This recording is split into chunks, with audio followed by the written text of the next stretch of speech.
nERDbOXER. Welcome to another episode of Five Things, the show where me and my co-host Charlie, we go over 5 things that you should check out, 5 things that you should skip, and on this episode we're going to talk about the 5 up-and-coming actors that you should be on the lookout for.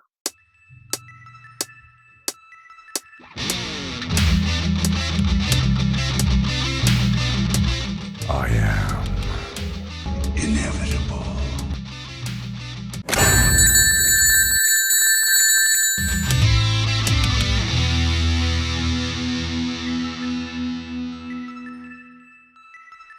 An up-and-comer is someone who shows promise in Hollywood.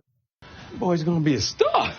Sometimes the up-and-comer can be an overnight sensation who takes Hollywood by storm like Edward Norton did in Primal Fear. And for others, it can take almost 20 years working on various TV shows before they get that big break like George Clooney. Not all up-and-comers ever even arrive at all, like Jonathan Taylor Thomas, while others just cave under the pressure like Shia LaBeouf. We're here with our guest today, the producer for Terrifier 2, producer for an upcoming movie Stream, and a producer here on nERDbOXER. It is Marcus McGill. Hey, hello everybody, how's it going? Anything you want to tell us about the projects that you're working on, except for the release date of Terrifier 2, which everybody's been asking for? Yeah, I know Damien and everyone is probably tired of that right now. It's coming soon. But again, yes, Terrifier 2, look out for that. Look out for Stream with the Fuzz on the Lens production crew. Shout out to Michael and Jason Levy and Stephen Davis Sala. Yeah, just excited to be a part of this and glad to be a part of nERDbOXER. All right. Well, we're going to jump into our list at number 5. Marcus, since you are our guest, you get to take us off.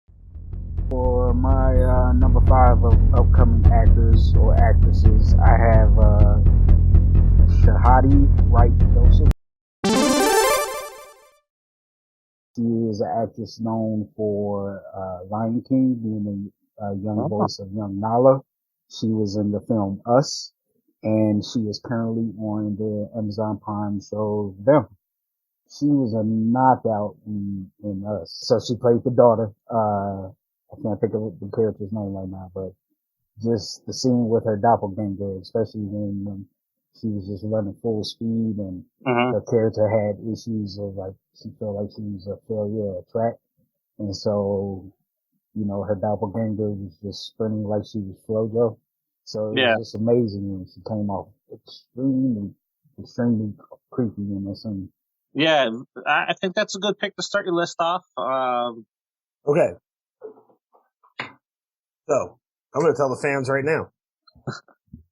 I screwed up this week, and I had a different list. My fault. So this is going to seem lame, but I'm doing this is a 2-parter. Letitia Wright. I know her only from really Black Panther, but because Boseman passed away, she's going to be the new Black Panther, from what I understand. Seems to be pretty much confirmed. And, I mean, you're basically just given, you know, every opportunity at that point. If that is arguably the most popular character, I think, to come out of the MCU, you know, at least in the second half of the 10-year run at this point, I would say without a doubt. Black Mirror, if you get a chance, she's amazing. Yeah, I've never watched Black Mirror. I'm a little ashamed to say that, but I just never got around to it for some reason. Look, that's a solid pick because, you know, she has presence. She's on great camera. in that role. And I think Marvel already had plans for her outside of Black Panther before, you know, Chadwick passed away. Yeah. I really hope it does well because, I mean, it's just a good movie. The other person is whatever young new star they put in the Matrix 4. If I'm being honest, the Matrix one was kind of the first one I thought of because I couldn't think of a number 5. but you know, in all seriousness, like there's a lot of hype behind the movie. It's gonna be huge. Hopefully it doesn't suck. But if it does even moderately well, whatever person they put in that role is gonna just take off. If for no other reason, The Matrix, the legacy behind that, and then also the wave of Keanu Reeves that we've all experienced for the last 5 years or so.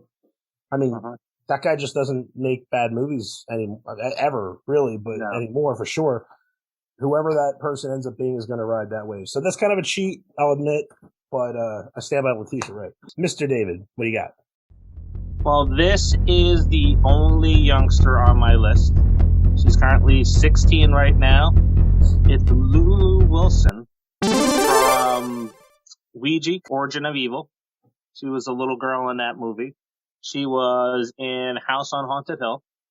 She was also in Annabelle Creation. And this past summer, she was in the movie Becky. She was Becky. Mm-hmm. And, seeing her in 2 lead roles back to back, which was the Ouija movie and Becky, she was just amazing. And, Becky, if people haven't seen it, it's an okay film. It's the girl version of Home Alone in the Woods versus Nazis. But man, she was amazing in the role. She was just awesome. She kicked that. That's what it is. That's what it is. It's nothing more than that. That little okay, I didn't see it. No, it's just a great description. Oh, Becky is like David said, it's an okay movie, but she was great in it.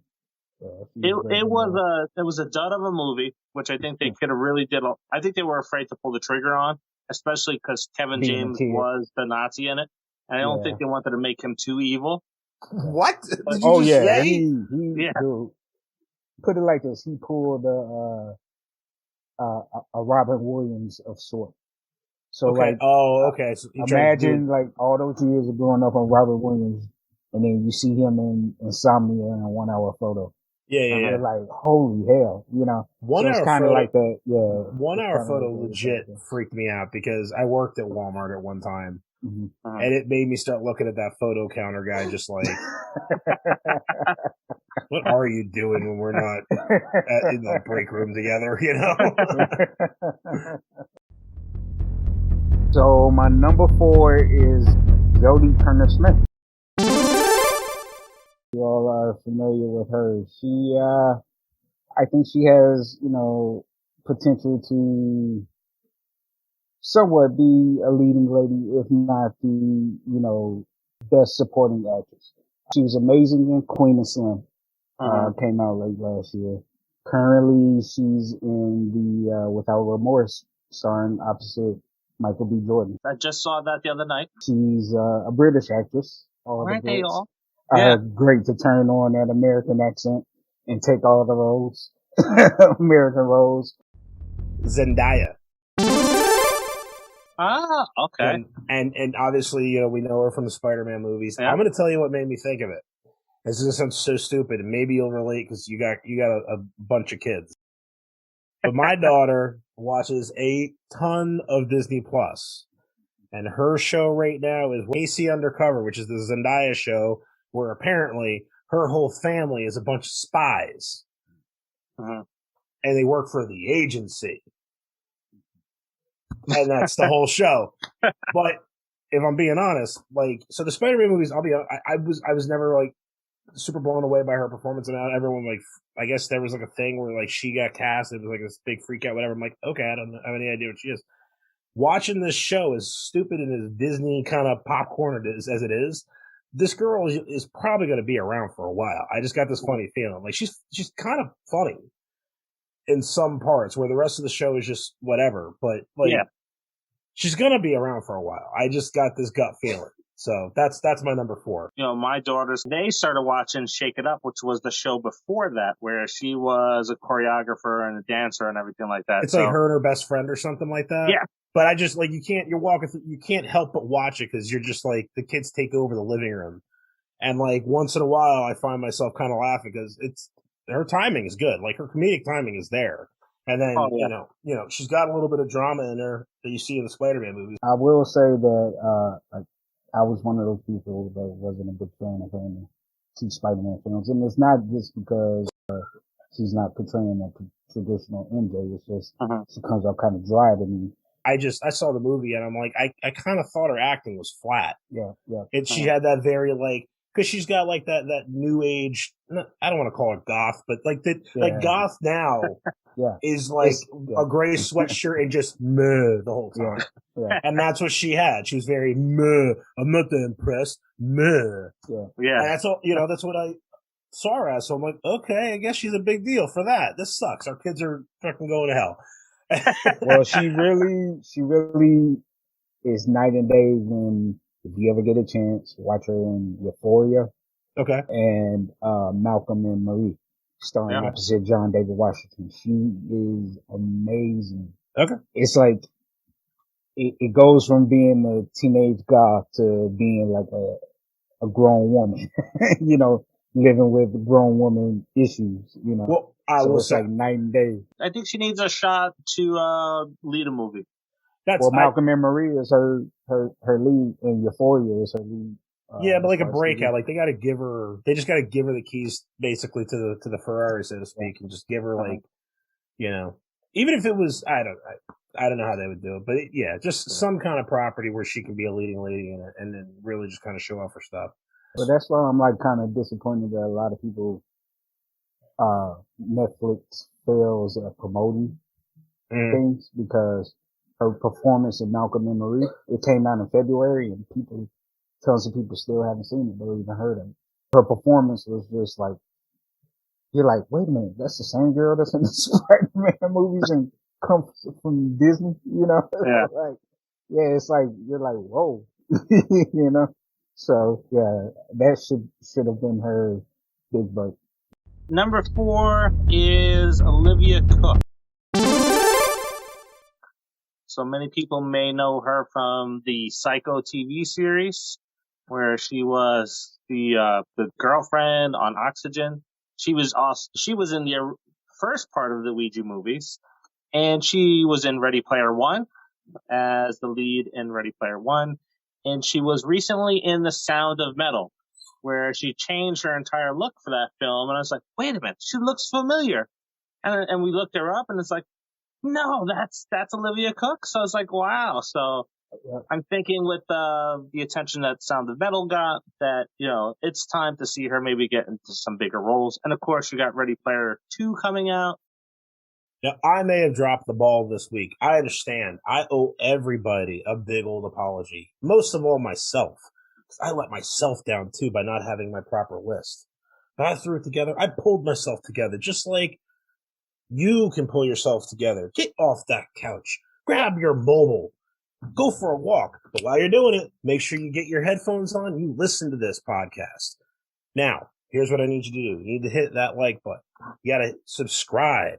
You got to make sure you hit that bell. Because if you don't hit the bell, you're going to have to search for us. You don't want to do that. We're trying to do you a favor. The good people of Google have decided, and YouTube have decided to say, you know what? We're going to let you know when 5 things are ready.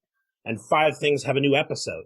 So make sure, like, subscribe, bell icon, and leave some comments. We want to know what you think. Make sure to give us some ideas for future episodes. And with that, Mr. Marcus, you're number 3, sir.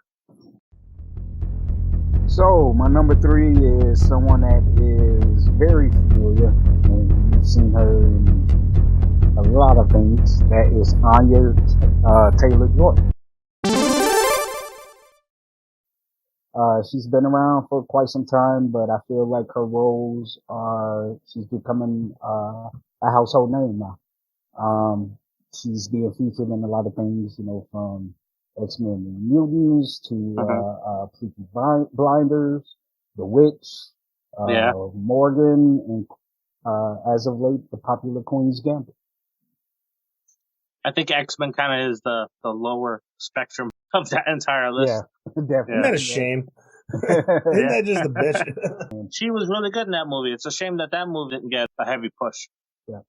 So, and she's playing Furiosa in the sequel to the new Mad Max series. Yeah, so she's taking over for Charlize Theron. So I guess either she's taking over or she's playing the young.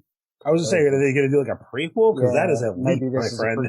Yeah. I'm looking at IMDb and maybe it's a prequel. I never really. They should give Furiosa her own movie. That would be cool. If they don't do, like, if it's just in the universe of Mad Max, and maybe I don't know, he's in a dune somewhere, like taking a piss on a lizard. I don't know. But he's not actually in the movie. Yeah. But she was really good at Peaky Blinders. If you're a fan of that series, but yeah, Queen's Gambit, she's pretty amazing in it. And then, of course, she was the lead in Split. Solid pick. Okay, now I need you to go along with me on this one. This is a reach, but I actually do believe in it a little bit. I am going to go out on a limb here and say John Krasinski. Here's my thing. If you want to talk about an actor that got crushed by, like, too much success too early, not that he was like a drug addict or that kind of stuff, but he's Jim from The Office. And he was Jim from The Office for 10 years after that show was over. Yeah. You know what I mean? It wasn't really, I know he did like was it the Jack Reacher show or whatever? And that was cool. But even then, people, I don't know that it was like super crazy popular. It wasn't until A Quiet Place. And then it was like, okay, he's got like some legit acting chops. My prediction, I'm hoping for the future, is that if we get what we want, and I think we are, he ends up as Reed Richards. Yeah. You know what I mean? I truly, truly think that he could finally get the push that he genuinely deserves. Because I think that he's a good actor. I really, really do. But he's just, I don't know. Like, it's so weird to say, like, with a guy that's been in relevant things for so long. But he is. I don't think he's ever really gotten his breakout role yet. No, I don't think so either. So, if you really think about it, it's A Quiet Place, right? And The Office. It's almost like George Clooney, but he was just on one show where he was one of the leads for so long, you know? And actually, the other thing is, too, is that they I'm stuttering right now. I'm getting so worked up about this. He wasn't the pick to be the breakout star, if you remember, either. It was frickin' Rainn Wilson. Yeah. He got this weird push where he was doing these kind of like, somewhat like, I almost want to say direct-to-video movies. Like, I don't know. It was strange. Like, they had this pool of people that should have really taken off, and no one really did. Krasinski probably should have. And then, again, like, it's just the stigma of being from that show. Like, oh, you're Dwight, you're Jim, you're Pam, you're this. You just don't get taken seriously. Well, a little fun fact that Jim from The Office is our mascot, just with a TV on it for nERDbOXER. My number 3 is kind of along the lines of yours, Charlie. So, he's a good actor. He's fairly new, and we talked about him a little bit already, and that's John David Washington. So, looking at in the films that he is in, Denzel's son, the talent that he got from his father definitely is there. Saw Tenet twice in the theaters. I still don't have a full understanding of that movie. And, 4 times and don't get it. Yeah, it's tough. That's a tough one. And then, Malcolm and Marie is on my list of movies to watch. Whoa. Definitely excited to see where he can go. And wait, guys, I gotta ask you this. If they were to replace Black Panther, this be the guy. I actually would like him for Jon Stewart if they were to, bring him into the DCU, even though Zack Snyder had his Stewart cast already. Yeah. I think John David would be perfect for Stewart. He was great in The Rock's, series Baller. So if you have not watched that show, which was pretty good, it had 4 seasons. The Rock created it. John David was like one of the top supporting characters. For my number 2, I have Florence Pugh. She is going to be playing Yelena Belova in Black Widow and Hawkeye. The Hawkeye series on Disney Plus. Yep. She's most famously known for Midsommar, which is a controversial horror film that people were split down the middle about whether they liked it or not. And she also played Paige in Fighting with My Family. Yeah. Very good choice there. I have to agree with you there. I think she is on the cusp of being the next Jennifer Lawrence, if you want to say that, but maybe go a little bit further than what Jennifer Lawrence has done because she's kind of faded out a little bit. Mhm. But yeah, very good pick. Very good pick. Fighting with My Family was fun, and Yeah. she did an awesome job in that movie. And Midsummer was great too. Like, Yeah. it was a long movie. There's some shock and awe moments in that movie, but she stood out amongst everybody else that was in that film. Yeah, she was great as Paige. She actually, anybody that, I'm not pretty much a fan of where WWE has gone, but Paige was definitely a standout female wrestler Oh yeah, and helped usher in that new generation of the female athletes. yeah. It's sad that she got injured, but Florence did a great job of portraying her persona, on Oh on yeah, the screen. definitely. So, yeah. Millie Bobby Brown. Everyone loves Stranger Things. Yeah.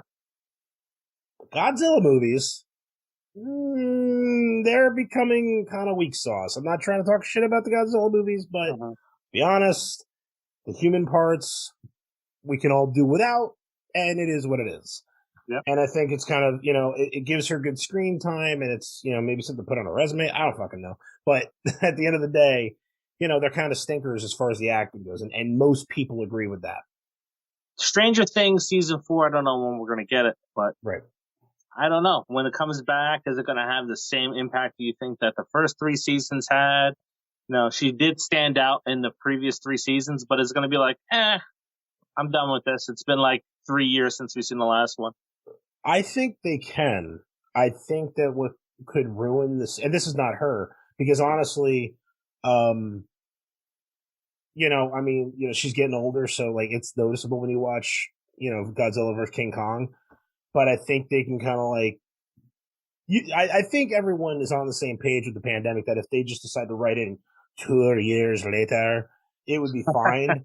You know what I mean? I don't think anyone would have a problem with that. If it was like fast forward and they're graduating high school, something like that, and then that's the last season, maybe. Especially since the end credit scene with what's his face, there was no kids in that, so it's like, adults don't age like kids, so that it wouldn't matter. Yeah. What I was going to say though is what's going to happen is that other lead kid that's her boyfriend in Stranger Things. I don't know his Wolford? name. Yeah. That kid, if in a year he's going to look like what's that ghost guy that the kids go out into the woods and what is it? Yeah, Slender Man. He's going to look like Slender Man in Stranger. Good call on that. On Stranger Things, he's just going to be all, Yeah. Like what is it? The balloons at the car salesman. Yeah, he's got like a wacky waving inflatable arm, flailing spoon, whatever it's called. He's gonna be one of those. He's gonna be one of those guys. And I think that's what's gonna take me out of the show. Is like, especially if they try to pass him off for like 14. Like, bro, oh my god, right? Like, or something like that. Like, cause he's sprouting up just like I don't even know what. Well, my number 2 was Set Already. Said Letitia Wright. Definitely, like I said before, she kind of stood out in the Black Panther movies and in Infinity Wars, and want to see more with this character. So we're gonna get to see that in Black Panther 2, and I'm excited for it.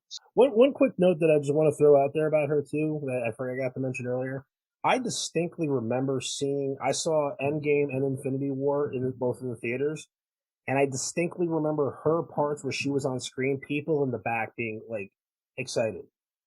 Oh yeah, you know what I mean. And this is when Chadwick Boseman's like still alive. Clearly, like we're all thinking he's gonna be Black Panther forever, all this kind of stuff. And like people were like excited to see her on screen. Like that's a big deal, Yeah. So she just brings the right mix to the role.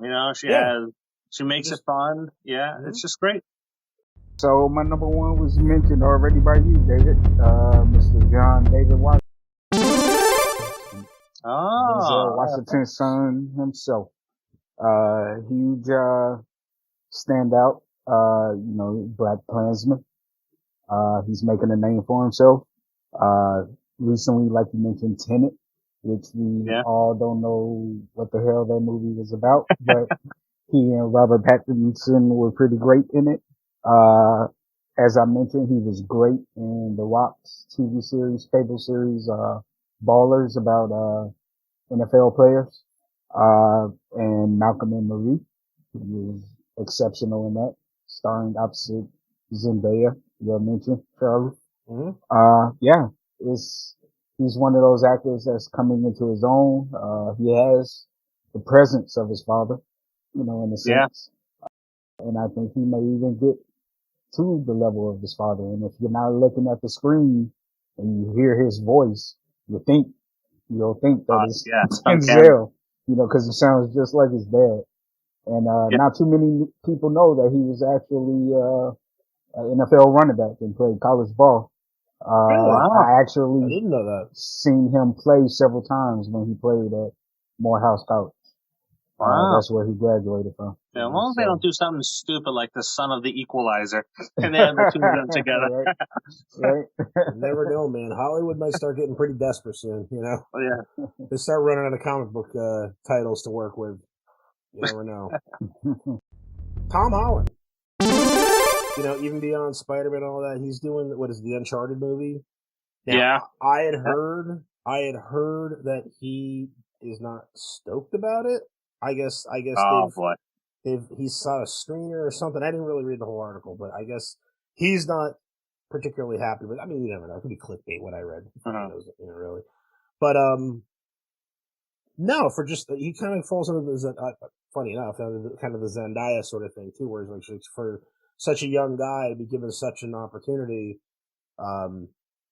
he's kind of run with it, and he's Spider-Man, man. I mean, oh yeah, I gotta be honest with you, like everyone kind of was like Tobey Maguire. Tobey Maguire kind of got the Christopher Reeve treatment in a way, where it's like who could possibly be Spider-Man after him, and it wasn't Andrew Garfield. But but Tom Holland, you see him in one trailer, and everyone goes, and yeah, he nailed it. I heard he's pretty good in Cherry. I haven't watched it yet, but I heard he was pretty good at it. My number one was mentioned too, and that is Florence Pugh. I think she is going to be leading the way for the females in Marvel. So definitely excited to see what she had. Like you talked about it before, the Midsummer role, fighting with my family, and then just seeing Black Widow come out, and she's probably going to take the mantle of the next Black Widow, I would think. So it looks like she's going to be pretty amazing. A lot of young talent out there. I hope it all works out, because like I said, especially there's a lot of properties and a lot of legacies that are kind of going to these people. I think that's kind of the consistent theme with everybody that we mentioned, is that to some extent or another, there's something reaching back that, like, whether it's Denzel's kid or MCU or whatever, like, hopefully it all holds up. All right, Charlie, let's take us out. All right, folks, you have seen it. You've witnessed it. The happening that is 5 things. We have presented our choices, all 5, 15, depending on if you're counting or not. If you're counting the whole show, I don't know what you think. It's 5 things to the name of the show. Now, what you're going to want to do one more time for the people in the back, subscribe, hit that alert bell, and give us a like, and give us some comments too. Give us some ideas, because we're running out. I'm going to tell you right now, this thing is kind of being held together by nothing but duct tape and dreams. So make sure to let us know in the comments below what you think about us, and be nice. Try to be nice to each other. If you disagree, also, we'd like to hear that too. With that, Dave. All right, guys. Thank you for tuning in. Marcus, thank you for stopping by. Thank you, and Marcus. for me and my lovely host, Charlie, we'll catch you on the next one. Bye.